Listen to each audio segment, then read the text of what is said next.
Hey Wildcats! For our last week of online learning, I'm going to teach you how you can create your own sketchbook so you can keep creating art all summer. Let's get started. First thing we need for our sketchbooks is a box. So it's easiest to cut into cereal boxes or cracker boxes, anything like that that you have around.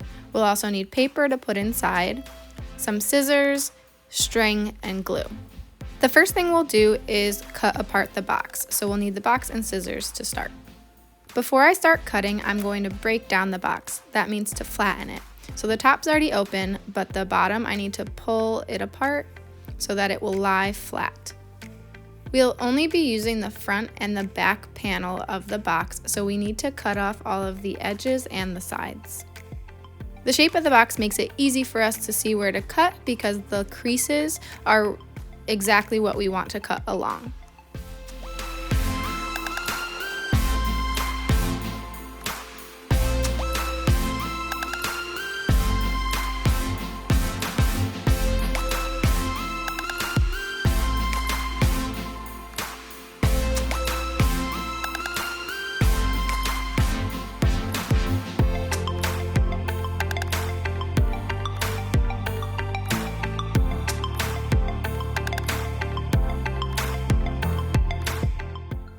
Once you're all finished, you can recycle the edge pieces. We are only going to keep the front and the back of the box for our sketchbook.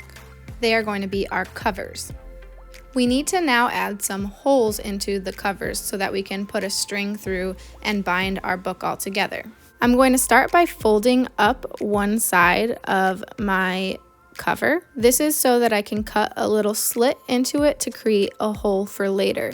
If you have a hole punch, that's a much easier way to create a hole. But I'm going to just cut a little slit, not all the way through, so that the string can fit through, but it won't come out of my cover.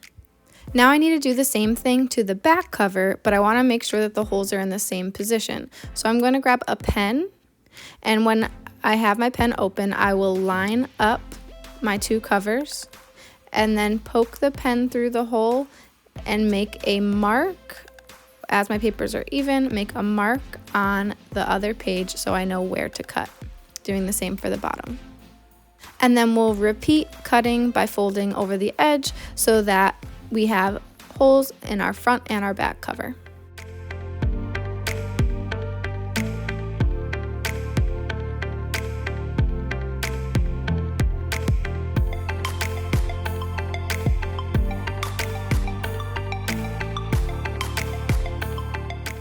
Now to get the front and the back cover to stick together, I found a cool picture in a magazine and ripped it out.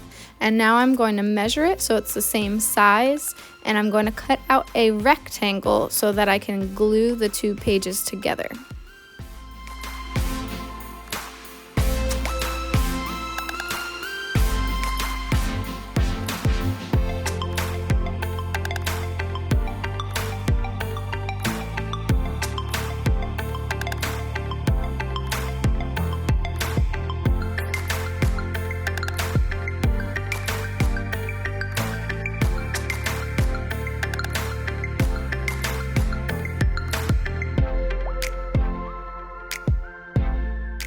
That my rectangle is the same height as my front and back cover, I fold it in half so I know that part of it's going on the front cover and the other half is going to go on the back. Using some liquid glue, and I'm going to spread it out using a paintbrush, but you can also use a glue stick and just cover the whole thing.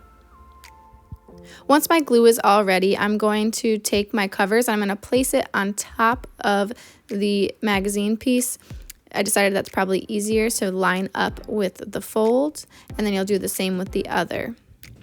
Making sure that whatever side you want facing out is attached to the color. So I want my outside to be brown with the colored paper on the edge. I'm just flattening out any bubbles, but now I have a book.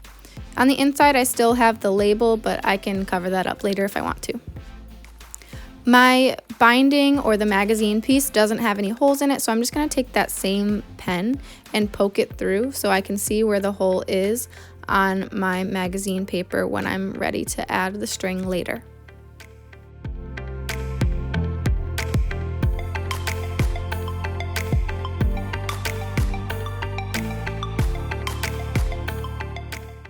This will also help us when we start to add our paper. So I'll put my paper on the inside, line it up where I want it, and then I'm going to poke the pen through and it will make a mark on the white paper so I know where holes should be in that as well.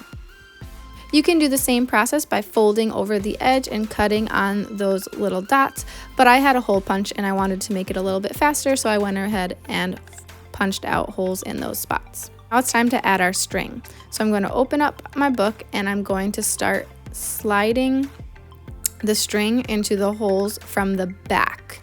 They were a little bit too small, so I'm taking a pencil that has a wider top so that I can eventually slide through the string.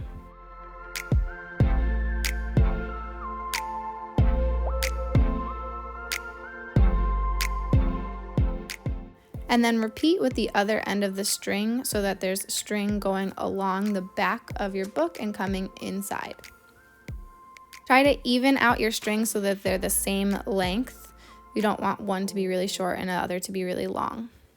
Then I'll place my paper inside of my book and have the string come in through the back.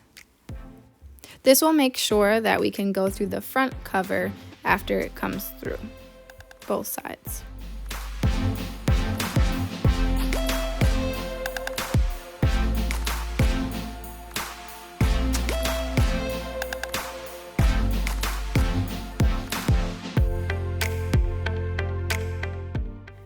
Again, I'm going to use a pencil to try to widen the holes in the covers of my sketchbook so that I can fit the string through. So I'll bring the strings straight from those holes into the front of my book.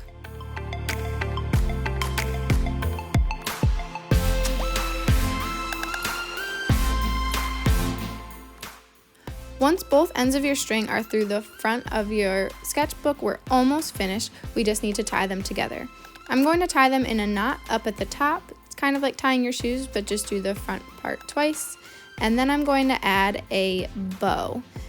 One end of the bow I'm going to make a little bit longer because I'm going to use it as a bookmark, but you don't have to, you can always cut it off.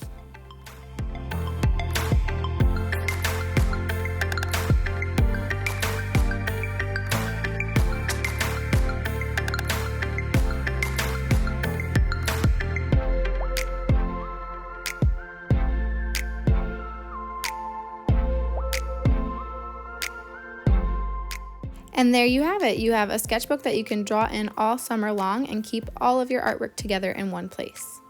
Check out the summer art challenge that was sent out by your teachers at APTT. I'll also link it in the bio of this video so that you can have some fun art to do all summer.